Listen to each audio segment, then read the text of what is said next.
ఒక్కదాన్నే ఉంటా సార్, నాకు 3 పిల్లలు. ఉమ్. చిన్న బాబును మా భర్త అట అమ్ముకుని. ఎందుకు అమ్ముకున్నాడు? లక్క కోసం. లక్క కోసం.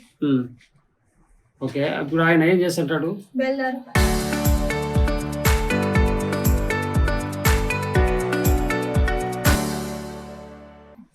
మరి బేదారు పని పెట్టి సంపాదించుకొస్తున్నాడు కదా. చూస్తాడు, రోజు తాగడము, కొట్టడము, ఏదైనా కాగితాలు చింపడము, బెదిరియడము, కొడతా చేస్తా ఉంటాడు సార్. ఓకే, బాబుని అమ్ముతామని చెప్పినాడు ఏమన్నా?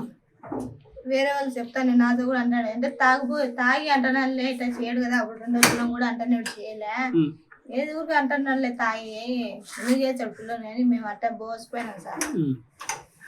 మరి మీ దగ్గర ఉండే పిల్లలు తీసుకుపోయేటప్పుడు నీకు తెలియదా? నా ఒళ్ళ నుంచి తీసుకోమండు. మరి నువ్వు అడ్డుకోలే? ముందే మమ్మల్ని కొట్టి ఏం నోరు ఎత్తినా మీరు వాళ్ళు తీసుకోకపోయినా లక్క నా చుట్టూ లేకపోయినా నేను కొట్టి చంపుతున్నాను. ముందే కొట్టి భయపెట్టి.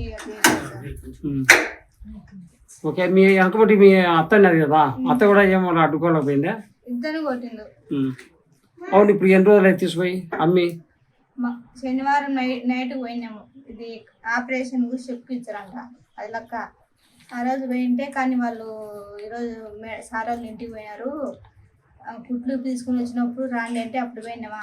కుట్లు తీసుకుని వచ్చినాక మేడం అడిగితే లీవులో ఉండమ్మా ఇప్పుడు నేను, మరి ఒకరోజు వచ్చినాక ఇచ్చాము పిల్లేమని చెప్పింది. వచ్చేసినాము. మళ్ళీ నిన్న తోలుకొని పోయి చెప్పు ఇచ్చారు, నాకు పనులు ఏం లేవు, ఏదైనా వచ్చి తిందాము, కూరగాయలు మంచి చెట్టు తెచ్చుకొని తిందామని చెప్పి తోలుకొని పోయితే పక్కన ఇటు ఆసుపత్రి ఇటు ఎదురుగా వాళ్ళ ఇల్లు ఉంది. ఆమె పాలు అన్నీ అమ్ముతారు. ఆమెతో ఆపరేషన్కు పోయినప్పుడు ఆమె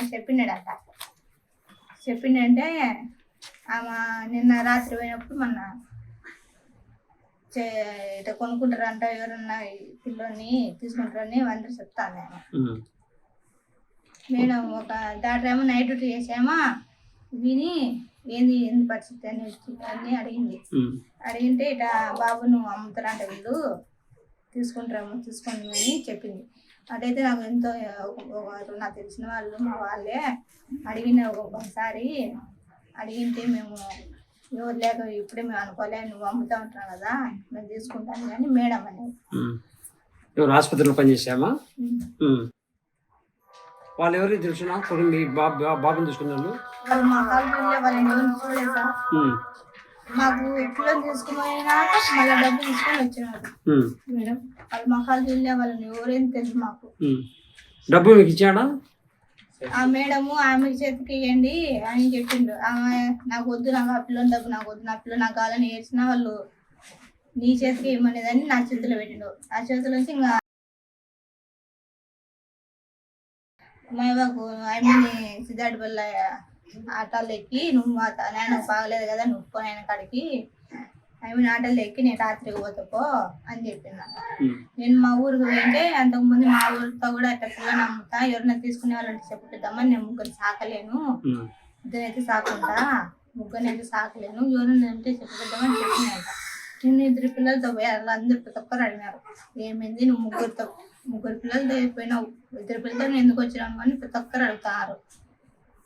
అమ్మినడా అంటే ఇంకా చెప్పిన, అంతకుముందే మాకు చెప్పినాడు, నువ్వు చెప్పు అంటే ఇంకా చెప్పేసి